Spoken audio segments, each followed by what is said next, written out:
Di video ini, kita akan membahas mengenai bagaimana mencatat transaksi sehari-hari di usaha kalian dengan menerapkan siklus akuntansi.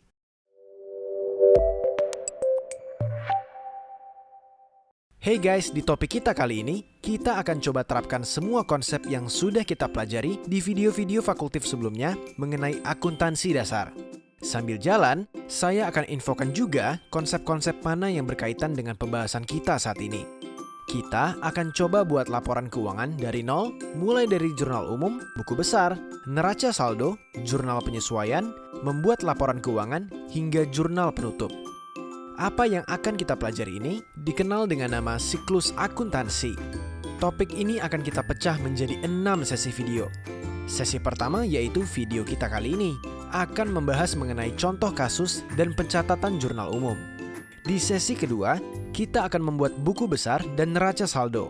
Di sesi ketiga, kita akan membahas mengenai neraca lajur, jurnal penyesuaian, dan neraca saldo setelah disesuaikan. Di sesi keempat, kita akan bahas mengenai pembuatan neraca, laporan laba rugi, dan perubahan modal. Selanjutnya, di sesi kelima, kita akan membahas khusus mengenai laporan arus kas. Dan di sesi terakhir, kita akan membahas jurnal penutup dan neraca saldo setelah penutupan. Untuk memulai, kita lihat kasus ini guys. Ada sebuah minimarket yang menyewa lahan di salah satu pusat perbelanjaan yang cukup terkenal.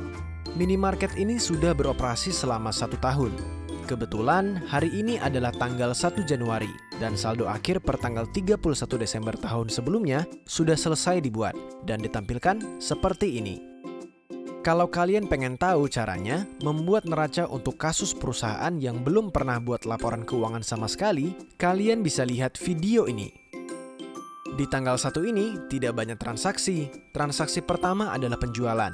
Ada customer yang datang membeli minuman seharga Rp30.000. Di tanggal 1 juga ada pembayaran sewa untuk 1 tahun sebesar Rp60 juta. Sewa ini dibayar langsung via transfer rekening bank. Hingga toko tutup di tanggal 1 ini, ada tambahan penjualan tunai dan tidak ada transaksi lain lagi. Selanjutnya, tidak ada transaksi signifikan dari tanggal 2 hingga tanggal 6. Hanya berupa penjualan tunai dengan total Rp6 juta. Barulah di tanggal 7, ada pembelian barang dagangan sebesar Rp10 juta. Barang ini tidak langsung dibayar, boleh dibayarkannya nanti di bulan depan. Di tanggal 7 ini juga ada penjualan dengan total penjualan sepanjang hari ini sebesar Rp800.000. Selanjutnya, dari tanggal 8 sampai tanggal 14, tidak ada transaksi lain selain transaksi penjualan, dengan total penjualan untuk 7 hari ini sebesar Rp10 juta. Di tanggal 15, uang yang ada di kas disetorkan ke bank sebesar Rp5 juta. Di tanggal 15 juga, ada tagihan supplier yang sudah harus dibayar. Tagihan ini sebesar Rp1 juta dan dibayar via transfer dari rekening bank. Penjualan di tanggal 15 ini sebesar Rp700.000. Dari tanggal 16 sampai tanggal 30, tidak ada transaksi lain selain transaksi penjualan dengan total sampai tanggal 30 sebesar Rp20 juta. Di tanggal 31, ada pengeluaran bulanan seperti bayar listrik sebesar Rp500.000, beli pulsa sebesar Rp100.000, beli perlengkapan kantor sebesar Rp300.000. Semua pengeluaran ini dibayarkan via kas. Di tanggal ini juga ada pembayaran bunga bank sebesar Rp260.000 yang dibayarkan via transfer rekening bank. Dan ada penjualan tunai sebesar Rp500.000. Nah guys, kita berhenti dulu sampai di sini. Cerita minimarket ini masih akan berlanjut dan akan kita teruskan di sesi video kita selanjutnya. Sekarang, apa saja sebenarnya tahapan dari siklus akuntansi itu? Ada 8 tahapan dari siklus akuntansi. Yang pertama adalah identifikasi transaksi. Pada tahapan ini, kita menentukan transaksi-transaksi mana yang akan kita olah di akuntansi. Biasanya melalui bukti-bukti transaksi seperti nota, invoice, faktur, kwitansi, dan sebagainya. Untuk kasus kita ini, pada saat membuat ringkasan transaksi, secara tidak langsung kita sudah melakukan tahapan ini. Yang kedua adalah analisis transaksi. Pada tahapan ini kita menganalisa dalam sebuah transaksi akun mana yang terkena dampak, dan kita mempertimbangkan metode pengakuan, pengukuran, dan penilaiannya. Biasanya hal ini dilakukan berbarengan dengan tahapan ketiga. Tahapan ketiga adalah pencatatan transaksi dalam jurnal. Ini yang akan kita lakukan sebentar lagi.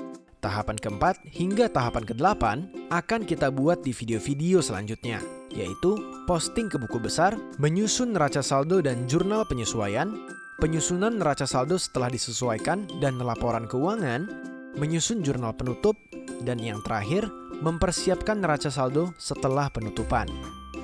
Sekarang kita akan coba membuat jurnal umum sekaligus menganalisa transaksi-transaksinya.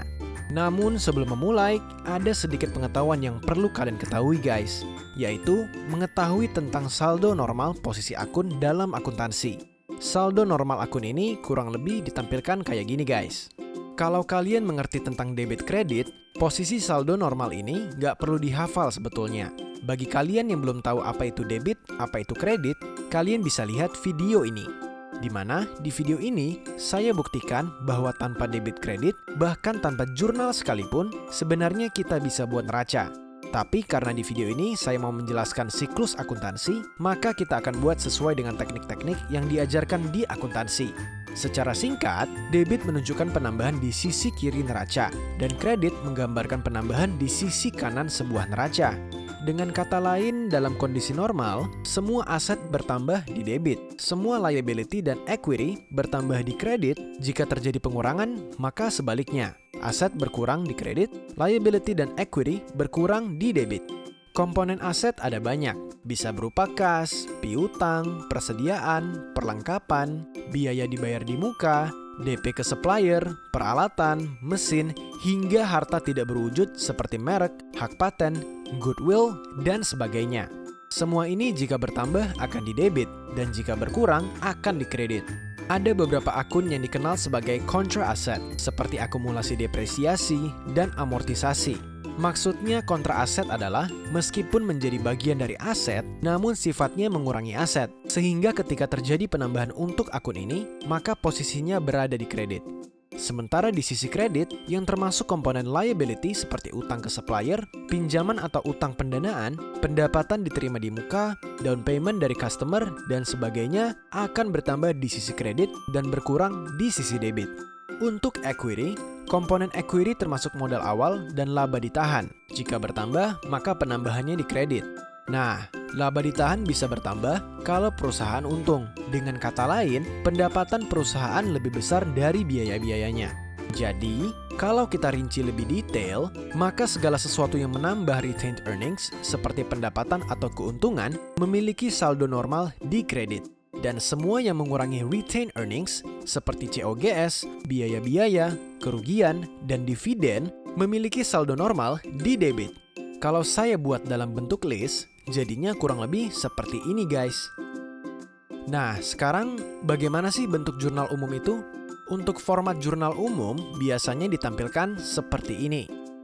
Jurnal umum biasanya berbentuk tabel dan berisi kolom tanggal, keterangan, nomor referensi, debit, dan kredit. Saya jelaskan sedikit ya. Kolom tanggal adalah kapan tanggal transaksi terjadi. Kalian bisa lihat ini di bukti-bukti transaksi kalian berupa bond atau nota transaksi.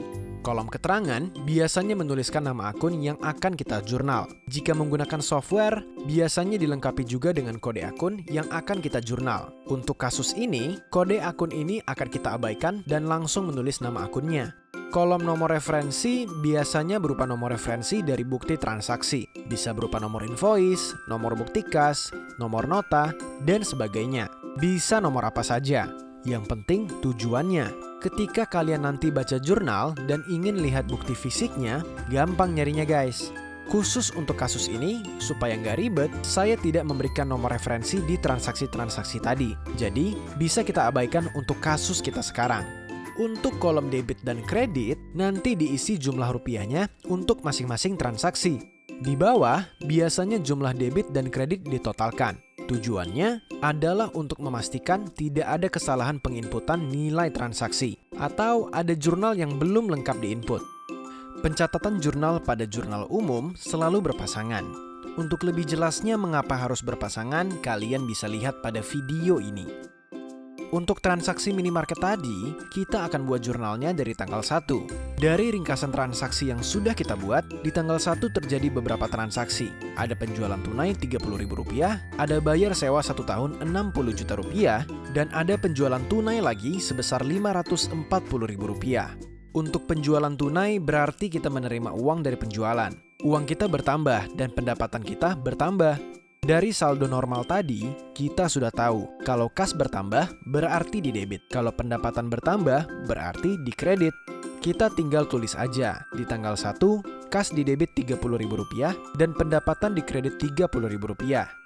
Pada saat bayar sewa untuk tahun ini belum digunakan. Jadi, gak bisa langsung dibiayakan. Nanti kalau udah 1 bulan, baru bisa dibiayakan selama 1 bulan dari 1 tahun. Jadi di tanggal 1 ini, kita tulis dulu aja sebagai sewa dibayar di muka. Sewa dibayar di muka, di saldo normal tadi, kita sudah tahu kalau bertambah, maka di debit. Untuk bayar sewa ini, kita keluar uang dari bank. Maka, bank dikredit sebesar Rp60 juta.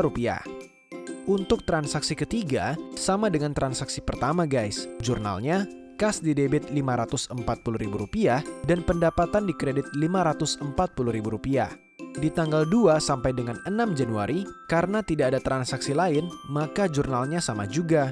Kas di debit 6 juta dan pendapatan di kredit 6 juta.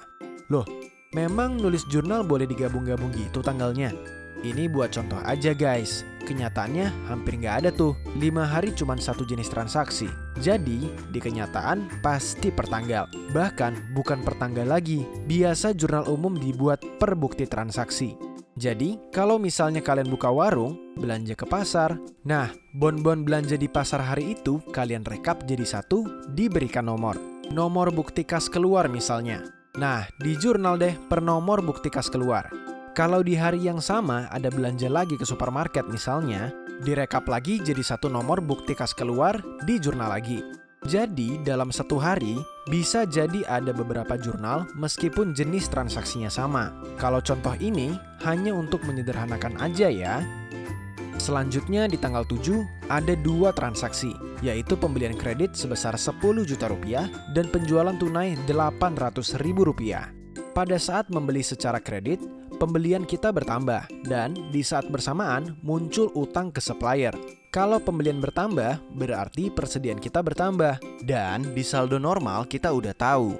Kalau persediaan bertambah, maka bertambahnya di sisi debit. Untuk utang, kalian sudah tahu kalau utang bertambah di kredit. Jadi, utang di kredit 10 juta. Jurnal selanjutnya untuk penjualan tunai sama dengan jurnal-jurnal sebelumnya. Kas di debit dan penjualan di kredit sebesar Rp800.000. Untuk penjualan dari tanggal 8 sampai 14 juga sama. Kas di debit dan penjualan di kredit sebesar Rp10 juta. Selanjutnya di tanggal 15 ada 3 transaksi. Transaksi yang pertama penyetoran kas ke bank, berarti kas berkurang, rekening bank bertambah.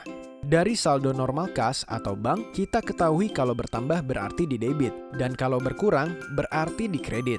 Bank di debit 5 juta dan kas di kredit 5 juta. Selanjutnya, bayar utang ke supplier via bank. Logikanya sama, utang berkurang, bank berkurang. Utang berkurang berarti di debit, bank berkurang berarti di kredit 1 juta. Untuk penjualan tunai sama seperti jurnal sebelumnya.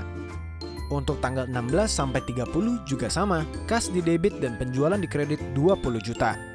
Untuk tanggal 31 ada beberapa transaksi. Yang pertama, bayar listrik dan pulsa, berarti kas berkurang dan biaya listrik dan pulsa bertambah. Dari saldo normal, kita ketahui biaya bertambah di debit, berarti biaya listrik dan pulsa di debit dan kas di kredit. Kalau masih dalam satu bukti transaksi, kas boleh kita gabungkan menjadi Rp600.000. Selanjutnya beli perlengkapan via kas. Perlengkapan bertambah di debit dan kas berkurang di kredit Rp300.000. Untuk bayar bunga, biaya bunga bertambah, berarti di debit Rp260.000. Karena dibayar melalui bank, bank berkurang di kredit Rp260.000. Yang terakhir, penjualan tunai. Sama seperti jurnal-jurnal sebelumnya, kas di debit dan penjualan di kredit Rp500.000. Nah, guys, semua transaksi sudah kita jurnal. kita bisa totalkan sisi debit dan kredit hanya untuk memastikan tidak ada kesalahan penginputan dalam jurnal ini. Jika ditotalkan, kedua sisi debit dan kredit sudah sama nilainya, yaitu 115.730.000. Sehingga bisa disimpulkan sudah tidak ada kesalahan penginputan dalam jurnal ini. Oke guys, sampai di sini pembahasan kita mengenai tahapan awal di siklus akuntansi dan bagaimana cara membuat jurnal umum. Untuk sesi berikutnya, kita akan belajar membuat buku besar dan neraca saldo dengan tetap menggunakan kasus minimarket ini. So, pastikan subscribe channel Fakultif agar bisa mengikuti pembahasan siklus akuntansi hingga selesai. Tetap semangat belajar akuntansi dan be simple!